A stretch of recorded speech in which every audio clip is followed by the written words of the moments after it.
नमस्कार विद्यार्थी मित्रांनो, मी प्राध्यापक राहुल तीर्थकर आपलं या यूट्यूब चॅनल अंतर्गत सर्वांचं स्वागत करतो. आपण मागील व्हिडिओमध्ये पाहिलं आहे की what is applied mechanics, what are the different branches of applied mechanics.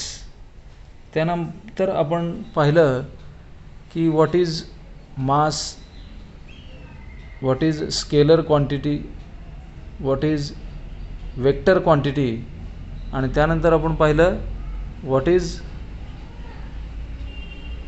Derived units and what are the fundamental units किंवा बेसिक युनिट्स. आजच्या आपल्या या व्हिडिओ लेक्चरमध्ये आपण पाहणार आहोत what is force and how will you define unit force. Unit force म्हणजे नक्की काय, आणि what are the characteristics of a force and the classification of force. चला तर मग सुरू करूयात. फोर्स. आता नेमकं फोर्स म्हणजे काय विद्यार्थी मित्रांनो, एखादी बॉडी आपली स्वतःहून अवस्था कधीही बदलत नसते.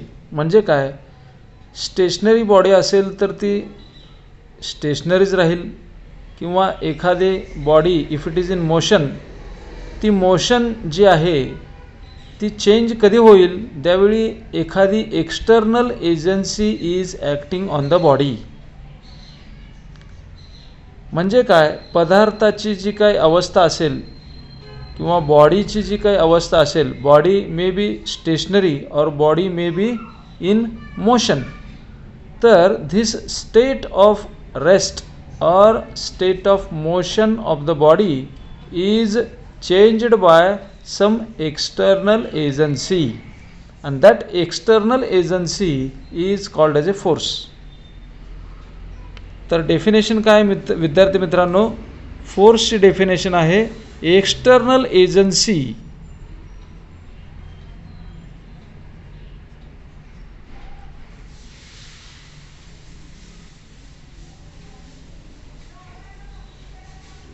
which changes the state of rest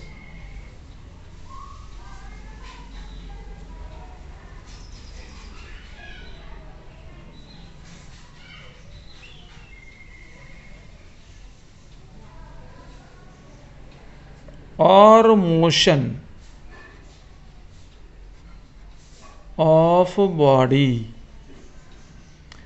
बॉडीची जी काही स्टेट ऑफ रेस्ट किंवा स्टेट ऑफ मोशन आहे, that is going to be changed by some external agency, and that external agency is nothing but our force. कारण बॉडीची state of rest किंवा state of motion ही automatically change होणार नाही. ती change होण्यासाठी काहीतरी external agency, that is external activity is to be done. That external agency is nothing but the force. तर डेफिनेशन लक्षात ठेवायचे विद्यार्थी मित्रांनो, फोर्स म्हणजे external agency which changes the state of rest और मोशन ऑफ द बॉडी. मग आता unit force म्हणजे नक्की काय, तर युनिट फोर्स म्हणजे काय विद्यार्थी मित्रांनो, पहा आपणास माहीत आहे फोर्स म्हणजे काय. फोर्स म्हणजे F is equal to mass into acceleration. तर युनिट फोर्स म्हणजे काय, धिस फोर्स इज 1 न्यूटन. आता फोर्सचं SI युनिट काय म्हणतो आपण, SI unit of the force. SI unit of force is Newton. ते आपण डिनोट कसं करणार आहे, कॅपिटल N. मग फोर्सची व्हॅल्यू 1 युनिट. फोर्स म्हणजे काय, तर force is equal to 1 newton. मग एफची व्हॅल्यू ही कधी 1 न्यूटन येईल, ज्यावेळी एमची व्हॅल्यू 1 असेल आणि ॲक्सेलरेशन 1 असेल. तर युनिट फोर्सची डेफिनेशन आपण कधी काय लिहिणार आहे, तर force is equal to mass जर का 1 kg असेल आणि ॲक्सेलरेशन जर का 1 मीटर पर सेकंड स्क्वेअर असेल, तर ही व्हॅल्यू काय येणार आहे विद्यार्थी मित्रांनो, 1 kg metre per second square. म्हणजेच काय, F is equal to 1 newton. तर साधी आणि सिंपल डेफिनेशन आहे, 1 Newton force is nothing but a force which produces an acceleration of 1 meter per second square in a body of mass 1 kg. म्हणजे काय, 1 Newton हा force आहे जो 1 kg मास असलेल्या बॉडीमध्ये 1 मीटर पर सेकंड स्क्वेअर एवढे acceleration दाखवितो.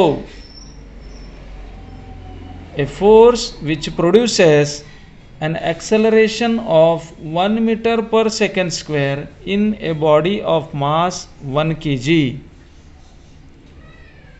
Unit force is a force which produces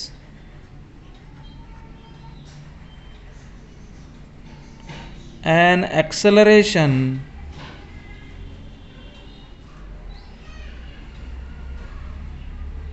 of 1 meter per second square in a body of mass 1 kg. That is called as a unit force. तर now let us discuss what are the characteristics of a force. फोर्सच्या काय characteristics आहेत किंवा त्याची काय वैशिष्ट्ये आहेत. तर फोर्सची वैशिष्ट्ये अशी आहेत. पहिलं वैशिष्ट्य म्हणजे force is having A magnitude. कुठलाही फोर्स जर आपण रिप्रेझेंट करायचं म्हणलं तर the force is having A magnitude. Magnitude म्हणजे काय, quantity of a force.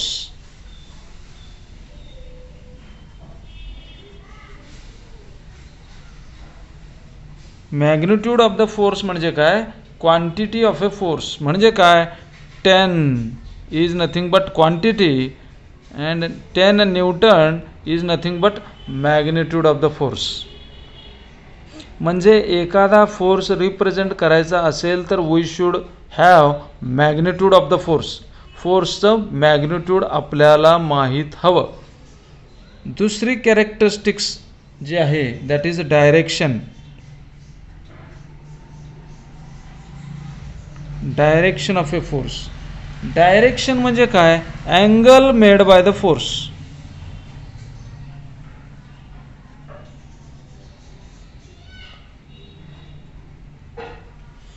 Angle made by the force. मग हा अँगल एक्स ॲक्सिस बरोबर असेल किंवा वाय ॲक्सिस बरोबर असेल. But whenever we are interested to show the force acting on the body, we should always have the direction. म्हणजे काय, एखादा फोर्स रिप्रेझेंट करण्यासाठी आपल्याला फोर्सची डायरेक्शन माहीत असणं आवश्यक आहे. त्यानंतर तिसरी characteristics is nothing but point of application. Point of application. Point of application म्हणजे काय, where the force is acting.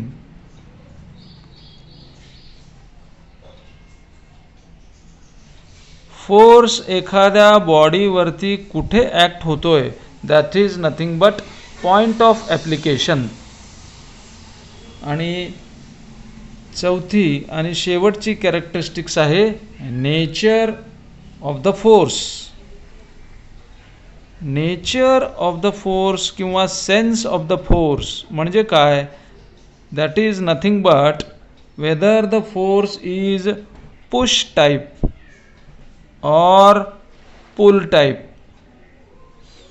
दिलेला फोर्स हा पुश टाईप आहे किंवा पुल टाईप आहे. पुश म्हणजे कॉम्प्रेसिव्ह आणि पुल म्हणजे टेन्साईल. तर विद्यार्थी मित्रांनो, हे लक्षात ठेवा की कॅरेक्टरिस्टिक्स ऑफ ए फोर्स म्हणजे काय? तर एखादा फोर्स रिप्रेझेंट करण्यासाठी आपल्याला या चारही गोष्टी माहीत पाहिजेत. That is nothing but magnitude of the force, direction of the force, त्यानंतर point of application of force आणि फोर्स कोणत्या प्रकारचा आहे, whether the force is push type or pull type. Thank you. विद्यार्थी मित्रांनो, आता आपण पाहूत इफेक्ट ऑफ फोर्स. एखाद्या बॉडीवरती फोर्स ॲक्ट होत असेल तर त्या बॉडीवरती त्या फोर्सचे काय इफेक्ट होतील. तर इफेक्ट जो आहे, फोर्स लावल्यामुळं force changes, force changes the size and shape of body, the size and shape of body. बॉडीचे साईज आणि शेप जो आहे दॅट विल चेंज. सेकंड जो आहे, it may change the state of body. Force changes the state of body.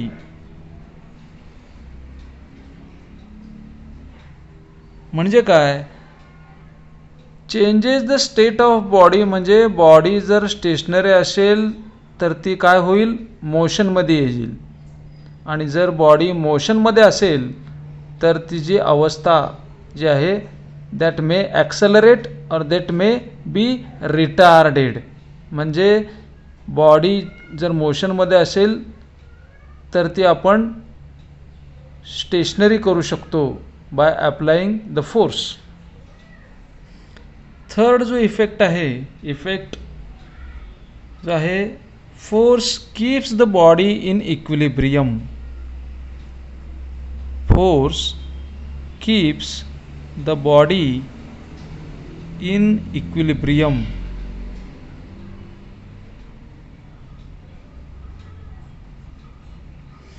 बॉडीवर जर का forces act होत असतील तर ते बॉडीला इक्विलिब्रियममध्ये ठेवतात. म्हणजे they keeps the body in stationary. Equilibrium ह्याचा अर्थ काय? तर body is kept in the state of rest or body will be kept in stationary state. Next effect जो आहे, द फोर्स मे टर्न और रोटेट द बॉडी. एखाद्या बॉडीवरती force apply केला तर तो फोर्स जो आहे दॅट मे टर्न और rotate the body. These are the effects of force on the body.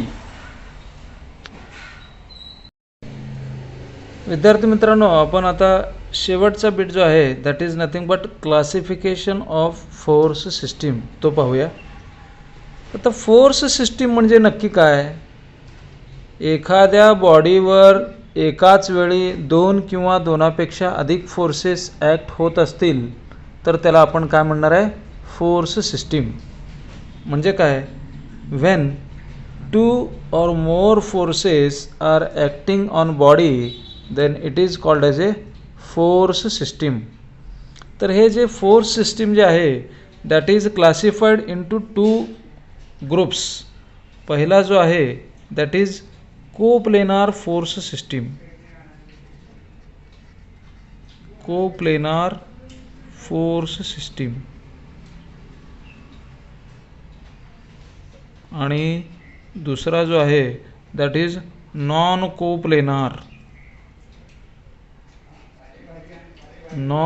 Coplanar force system.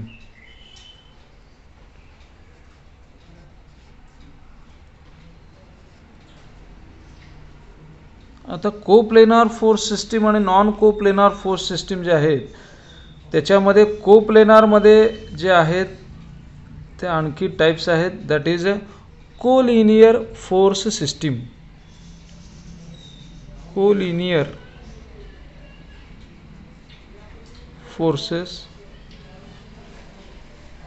त्यानंतर आहे non collinear.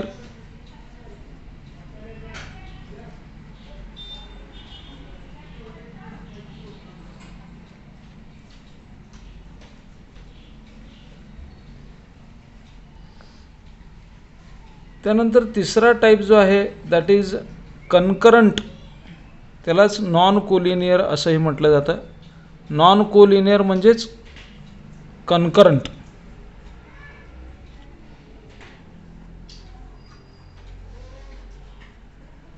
Concurrent force system.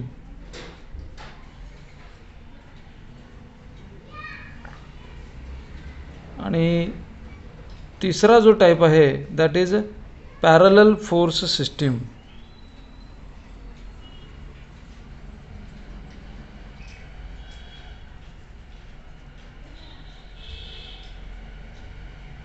पहिला आहे कोलिनियर, दुसरा आहे कनकरंट फोर्स सिस्टीम, तिसरा जो आहे पॅरलल फोर्स सिस्टीम. आणि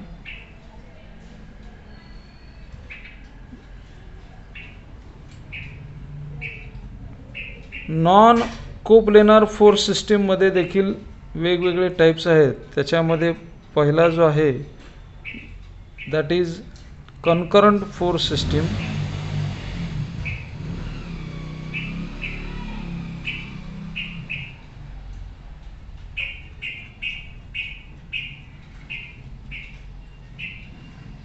दुसरा आहे parallel force system.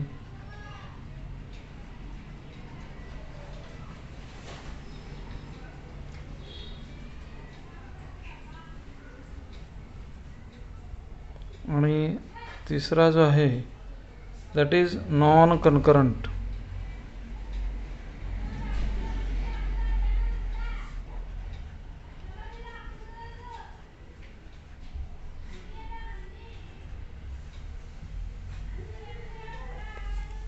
These are the types of forces. तर ह्या क्लासिफिकेशन ऑफ फोर्स सिस्टीमबद्दल आपण विस्तृत माहिती पुढील व्हिडिओ लेक्चरमध्ये घेऊयात.